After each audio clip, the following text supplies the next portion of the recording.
తార్పాలిన్ డిస్ట్రిబ్యూషన్లో వ్యాపారంలో భాగంగా నాణ్యతను చెక్ చేసుకోవడంలో భాగంగా మన యూట్యూబర్ నాగభూషణ్ గారు కూడా మనం పిలిపించి ఒక వీడియో చేయడం జరుగుతుంది. ఆ నాగభూషణ్ గారు కూడా ఈ యొక్క తార్పాలిని చెక్ చేయడం జరుగుతుంది. ఇప్పుడు మన యూట్యూబర్ నాగభూషణ్ గారు మాట్లాడతారు. అందరికీ నమస్కారము. నా వీడియో చూసి అన్నగారికి అక్కగారికి అందరికీ తల వంచి నమస్కారం చేస్తున్నాను. ఈ పట్ట అన్నగారు ఇక్కడ ధర్మాల్లో సాగు పెట్టారు. మంచి పట్టలు అమ్ముతున్నారు. రైతులకు బాగా ఉపయోగపడతాయి. ఇవి చూడండి చాలా గట్టివి, సింపిగా కూడా చిన్నగో.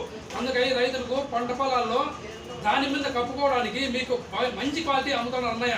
ఇట్లా మల్లికార్జున అన్నయ్య సాగు పెట్టారు ధర్మంలో. మీరందరూ ఉపయోగించుకోవాలని మరి అదేనండి, రైతులకు ముఖ్యంగా మనకి ఏంటంటే ఇక్కడ మధ్యలో దళారులు అనే వాళ్ళు ఎవరు ఉండరండి. డైరెక్ట్గా కంపెనీ నుంచి కూడా మనమే ఇంపోర్టింగ్ చేసుకుని మనమే డైరెక్ట్గా సరసమైన ధరలకు రైతులకు ఇవ్వడం జరుగుతుంది. కావున రైతు సోదరులారా